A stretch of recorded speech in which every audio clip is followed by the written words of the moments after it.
arritmias. ¿Qué es lo que tenemos que tener en cuenta cuando vamos a enfocar lo que es arritmias? Bueno, a ver, acá en nuestro mapa vamos a identificar claramente dos cosas. La primera es que tenemos que tener identificado a las bradiarritmias y también a las taquiarritmias. Este dato es clave. ¿Por qué este dato es clave? Porque las bradiarritmias generalmente van a verse identificadas cuando la frecuencia cardíaca sea menor de 60 y las taquiarritmias cuando la frecuencia cardíaca sea mayor de 100.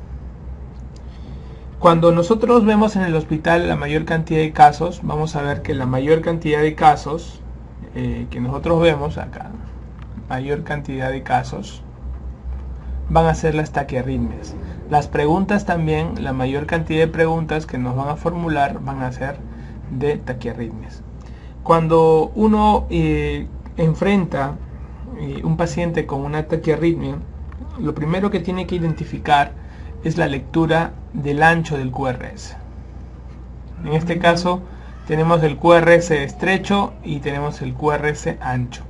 El QRS estrecho es cuando mide menos de 0.12 segundos y el ancho es cuando mide mayor de 0.12 segundos. Este dato es muy importante a tomar en consideración.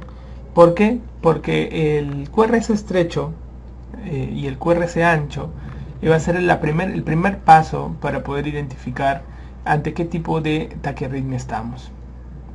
Luego de ello, ustedes saben y hemos visto en las diferentes clases, en las diferentes fases, que el QRS estrecho es lo que va a ocurrir generalmente en corazones que no tienen tanta carga o daño estructural, en pacientes que generalmente son más jóvenes. En cambio, el QRS ancho generalmente va a primar en un grupo de pacientes que tienen daños estructurales en el corazón, ya sean antecedentes de infartos, por ejemplo, y son pacientes generalmente añosos, ancianos, pero no siempre. Entonces, ante estas dos situaciones que nos puedan poner, nosotros tenemos que luego mirar la regularidad o la irregularidad.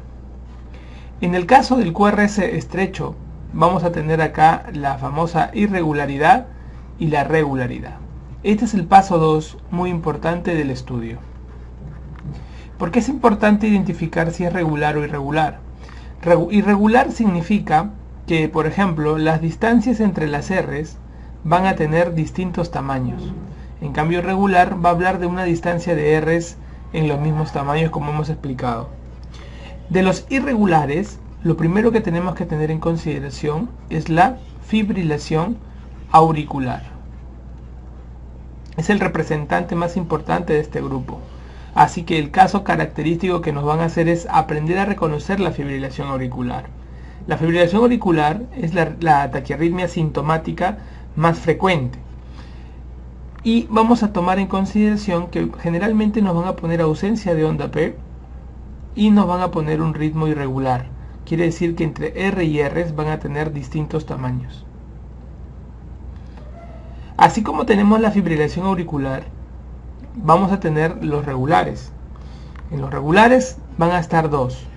Tenemos acá todo lo que es el flúter auricular y tenemos lo que es la taquicardia paroxística supraventricular. Es importante recordar que muchas veces en las preguntas de examen nos vamos a confundir entre una fibrilación y una taquicardia paroxística supraventricular. Porque la taquicardia paroxística puede tener ausencia de onda P o se puede presentar como una P retrógrada. Y también vamos a encontrar nosotros que este patrón, a diferencia de la fibrilación, es regular. Muchos estudiantes siempre me preguntan y me dicen, doctor, en el caso clínico ponían que el pulso era un pulso deficitario, un pulso irregular y luego en el EKG ponen que es regular. ¿Cuál manda? El EKG manda. Por lo tanto, cuando ustedes vean una pregunta donde enfrenten la clínica y el EKG, van a imponerse con respecto al EKG. Entonces ese dato es importante que tengan en consideración. Una vez identificado tanto el flúter auricular como la fibrilación auricular y la taquicardia paroxística supraventricular, quiero recordarles también que parte del tratamiento, porque ahorita estamos haciendo solo un mapeo en general ahorita de identificación, uno va a tener que hablar también de algunas características en formas, en imágenes, ¿no? En la fibrilación auricular generalmente vamos a tener la presencia de las famosas F minúsculas, en cambio en el flutter vamos a tener la presencia de las F mayúsculas, ¿sí? Hay otros tipos de flutter, de mezclas con respuestas variables, flutter atípicos, ¿no? Pero eso no les van a preguntar porque les confunden. Solamente acuérdense que para motivo de examen el flutter es regular, punto. En el caso de tener un QRS que vendría a ser ancho, nosotros tenemos que hablar de la taquicardia ventricular. La taquicardia ventricular, ustedes saben que puede ser monomórfica o polimórfica, y también puede ser sostenida cuando dura más de 30 segundos o no sostenida cuando dura menos de 30 segundos. La taquicardia ventricular siempre es el preludio para terminar en la fibrilación ventricular y lógicamente está la muerte súbita. Entonces hay que tomarlo esto en consideración como dato clave. Definitivamente, con fines de preguntas de examen, la mayoría de estudiantes va a tener que tener datos claves para poder identificar estos 4 taquiarritmias que uno tiene que llevar al examen. En el caso de la fibrilación auricular, ustedes saben que el principal, el diagnóstico, lo vamos a hacer con EKG. El diagnóstico es con electrocardiograma. ¿Ok? Y una vez de que tú ya has diagnosticado, tú tienes que iniciar el tratamiento. Y en el tratamiento, el pilar más importante de tratamiento de la fibrilación es la anticoagulación, independiente de cualquier tipo de fibrilación sea. Lógicamente, la anticoagulación se lo vas a dar a todos, pero en los pacientes que tienen una fibrilación generalmente paroxística, una fibrilación auricular, por ejemplo, que nosotros le decimos fibrilaciones auriculares persistentes, o unas fibrilaciones auriculares que no se prolonguen, que no estén digamos prolongadas, son fibrilaciones auriculares que normalmente van a tener desde que inician hasta que se mantienen un tiempo, con fines de pregunta de examen lo digo, hasta los 6 meses, para poder manejarlas y poder quizás revertir el ritmo. ¿Ok?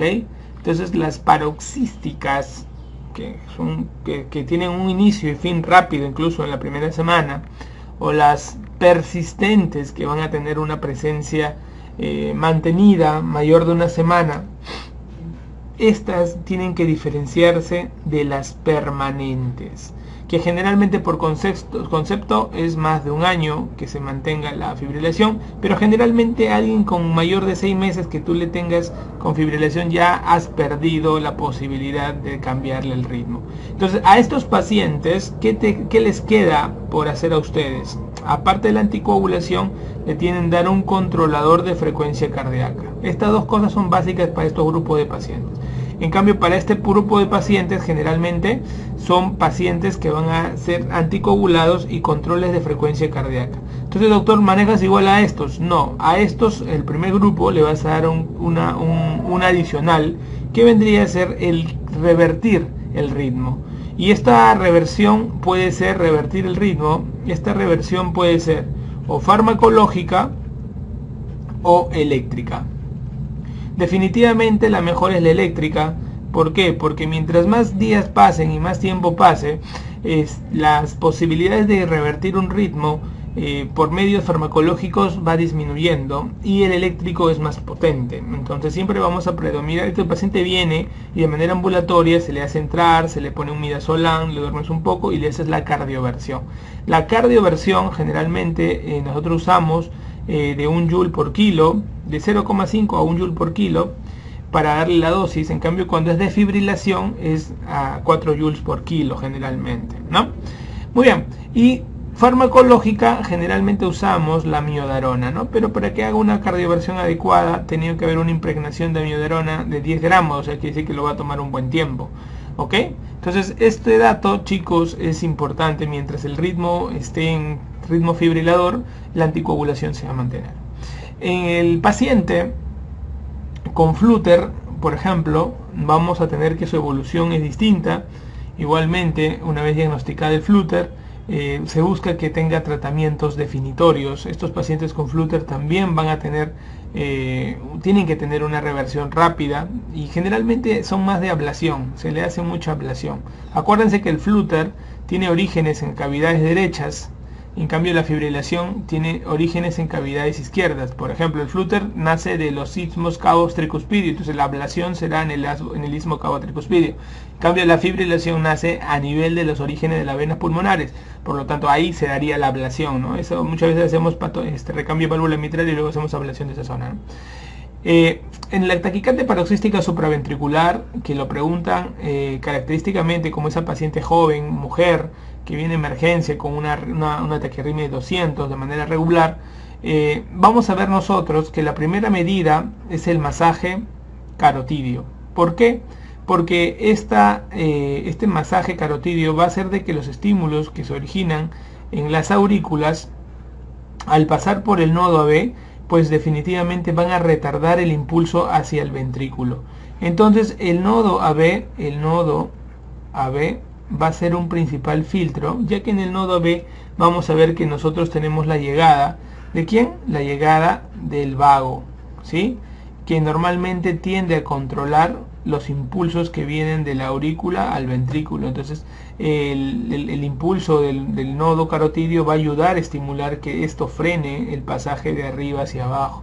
Entonces ese dato es importante, pero vamos a ver que 60% no van a responder, 50-60 no responden. Entonces van a terminar como segunda medida el fármaco de la TPCB, que es la adenosina.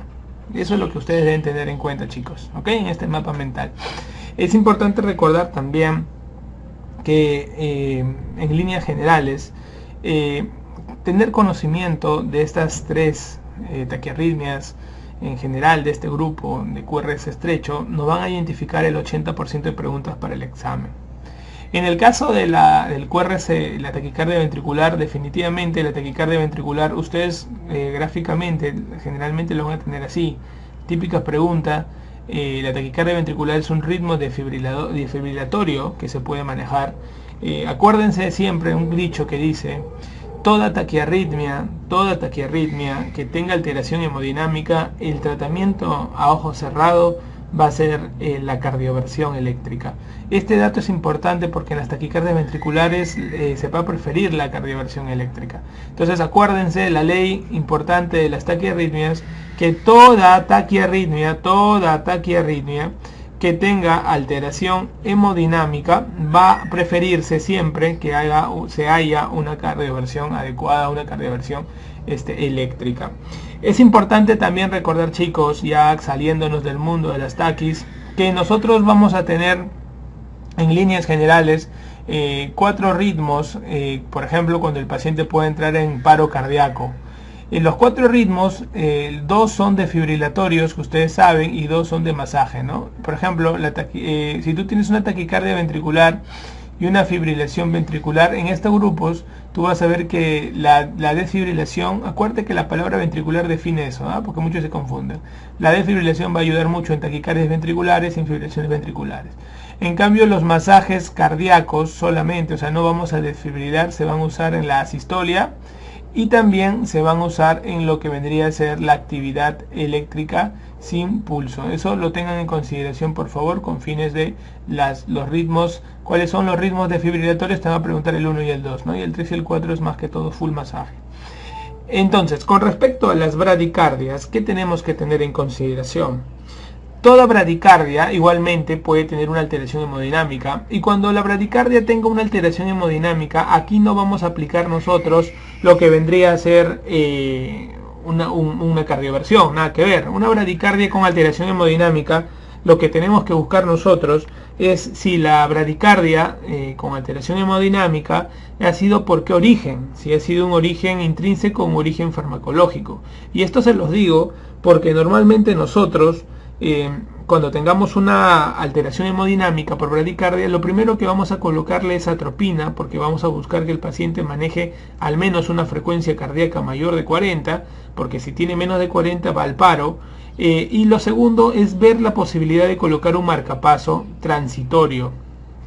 El marcapaso transitorio nos sirve para poder mejorar la frecuencia cardíaca y, por ejemplo, en caso de que el paciente haya tenido una intoxicación por algún fármaco, que orine el fármaco, que elimine el fármaco del cuerpo y luego se retira el marcapaso transitorio. El marcapaso transitorio, chicos, es como colocar un catéter de alto flujo en la yugular, que se usa para diálisis, parecido, y quiere decir que vamos a tener un acceso percutáneo, no va a haber motorcitos ni nada, solamente es un acceso y que va a estar conectado a un monitor, ¿sí? Entonces acuérdense, chicos, por favor, este detalle que les acabo de decir.